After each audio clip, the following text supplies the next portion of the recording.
Hello प्यारे बच्चों, आप सभी का वाई आर एस क्लास में बहुत बहुत स्वागत है। तो प्यारे बच्चों, इसके पहले की वीडियो मैंने आपको सेट 3 का खंड खा अच्छे तरीके से बहुविकल्पी और अतुलकुत्री के जितने प्रश्न थे उन सभी प्रश्नों को आपके सामने बता दिया था।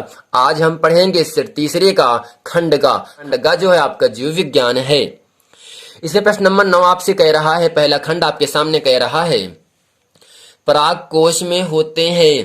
पराग कोश में होते हैं, पहला है बाह्य दल, दूसरा ऑप्शन है अंडाशय, तीसरा ऑप्शन है परागकण, चौथा ऑप्शन है बीजांड। यानी परागकोश में होते क्या है, इन चारों ऑप्शन में कौन सा ऑप्शन सही है प्यारे बच्चों?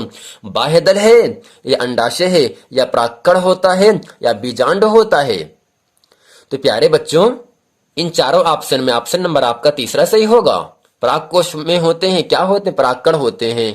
प्रश्न नंबर 9 का खा खंड आपसे कह रहा है पादप में जाइलम का मुख्य कार्य है। पादप यानी पेड़ पौधे में जाइलम का मुख्य कार्य क्या है? पहला ऑप्शन आपके सामने है जल का संवहन, दूसरा है भोजन का संवहन, तीसरा है उत्सर्जी पदार्थ का संवहन, चौथा है सभी का संवहन। यानी पेड़ पौधों में जाइलम का मुख्य कार्य क्या होता है? पहला है जल का संवहन, भोजन का संवहन, उत्सर्जीय पदार्थ का संवहन, चौथा है सभी का संवहन। तो प्यारे बच्चों, इन चारों ऑप्शन में ऑप्शन नंबर आपका पहला सही है, जल का संवहन। यानी पादप में जाइलम का मुख्य कार्य क्या होता है? जल का संवहन, जो कि इन चारों ऑप्शन में ऑप्शन नंबर आपका पहला सही है। नंबर गा खंड आपसे कह रहा है मस्तिष्क उत्तरदायी है। तो प्यारे बच्चों, मस्तिष्क का मतलब होता है दिमाग। क्या होता है? दिमाग, हाँ, माइंड। पहला है सोचने का कार्य, दूसरा है शरीर संतुलन का कार्य, तीसरा है हृदय स्पंदन, चौथा है सभी कार्य। यानी मस्तिष्क उत्तरदायी है। मस्तिष्क किसके लिए है? सोचने का कार्य करता है, या शरीर का संतुलन बनाए रखने का कार्य करता है, या हृदय स्पंदन का कार्य करता है, या सभी कार्य करता है। तो प्यारे बच्चों, इन चारों ऑप्शन में ऑप्शन नंबर ऑप्शन सही है, सभी कार्य। यानी मस्तिष्क उत्तरदायी है सभी कार्य के लिए। यानी शरीर का संतुलन बनाए रखने के लिए भी जरूरी है, हृदय स्पंदन के लिए जरूरी है, और सोचने विचारने के कार्य भी क्या करता है? आपका मस्तिष्क ही करता है। घाप से कह रहा है समजात अंगों का उदाहरण है। समजात अंगों का उदाहरण है, पहला है हमारा हाथ तथा कुत्ते का अग्रपाद, दूसरा है हमारा दांत तथा हाथी का दांत, तीसरा है आलू तथा घास, चौथा है उपरोक्त सभी। चौथा ऑप्शन सही है, उपरोक्त सभी। समजात अंगों का उदाहरण है हमारा हाथ तथा कुत्ते का हाथ का जो अग्रपाद होता है वो भी सही है, हमारा दांत हम सब का दांत और हाथी का दांत। बस दांत दोनों है ना, अगर दांत दोनों हाथी का दांत या कुत्ते का दांत या भेड़ का दांत, बट समजात दांत ही तो है, समजात अंग ही तो है ना। आलू तथा घास ये भी क्या है? समजात अंग होते हैं। तो प्यारे बच्चों, उम्मीद करते हैं प्रश्न नंबर 9 का खा गा घा खंड आप समझ गए हैं। चलते ही आपको लेकर प्रश्न नंबर 10 के का खंड में। 10 का खंड आपसे कह रहा है रंध्र क्या है, इसकी उपयोगिता स्पष्ट कीजिए।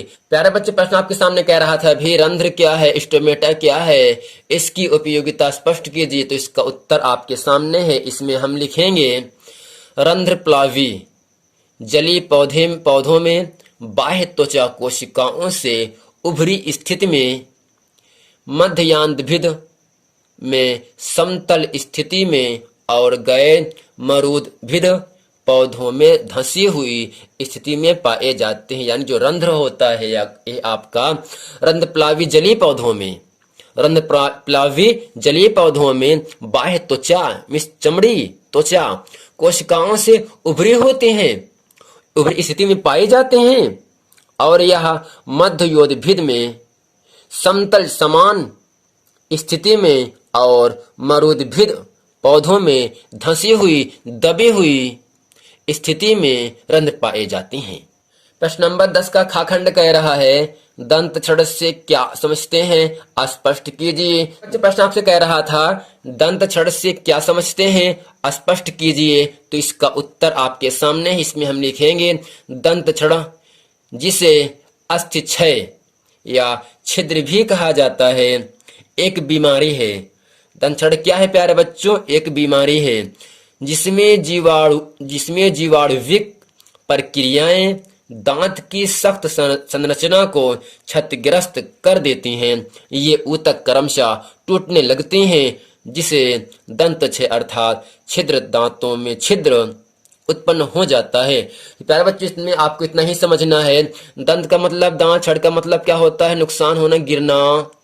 दंत छड़ जिसे अस्थि क्षय या छिद्र भी कहा जाता है, यह क्या है? दंत छड़ एक बीमारी होता है जो किससे होता है? दांत में जो जीवाणु प्रक्रियाएं दांत की सख्त संरचना को क्षतिग्रस्त कर देती हैं, नष्ट कर देती हैं, बर्बाद कर देती हैं। क्या करते हैं? किसको?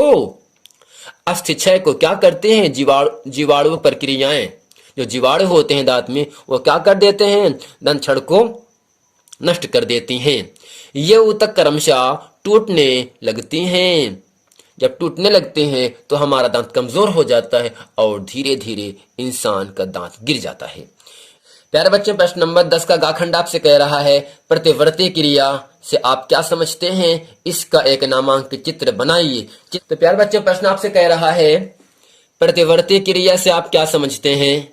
तो इसका उत्तर आपके सामने। इसमें हम लिखेंगे किसी उद्दीपन या बाहरी वातावरण में अचानक परिवर्तन के प्रति जन्मजात या बिना सोचे समझे होने वाली अनुक्रिया को प्रतिवर्ती क्रिया कहते हैं।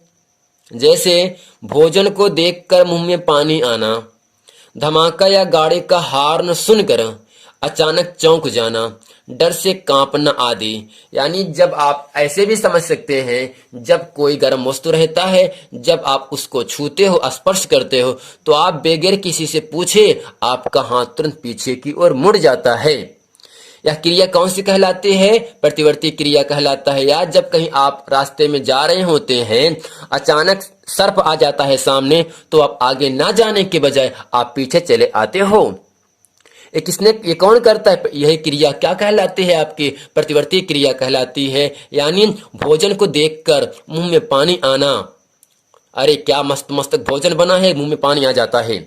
ये सब क्या होता है? प्रतिवर्ती क्रिया के अंतर्गत आता है। यानी किसी उद्दीपन या किसी के जरिए से बाहरी वातावरण में अचानक परिवर्तन के प्रति जन्मजात, चाहे जन्म से रहे या बिना सोचे समझे, बिना सोच विचारे होने वाली अनुक्रिया को प्रतिवर्ती क्रिया कहते हैं। बच्चों उम्मीद करते हैं ये पूरा प्रश्न वीडियो आपको समझ में आया है। अगर ये वीडियो समझ में आए तो वीडियो को लाइक करें, कमेंट करें, सब्सक्राइब जरूर करें ताकि आने वाला वीडियो आप तक आसानी से पहुंचता रहे। यदि आप इस चैनल पर नए हैं तो आप जरूर इसे सब्सक्राइब कर लें ताकि आने वाला वीडियो आप तक आसानी पहुंचे। यदि आपने इसके पहले का वीडियो नहीं देखे हैं तो आप डिस्क्रिप्शन में लिंक दिया है, वहां जाकर आप उस वीडियो को देख लें ताकि वो सभी प्रश्न वीडियो आपको अच्छे तरीके से समझ में आ जाए। मिलते हैं अगले वीडियो में, तब तक के लिए थैंक यू।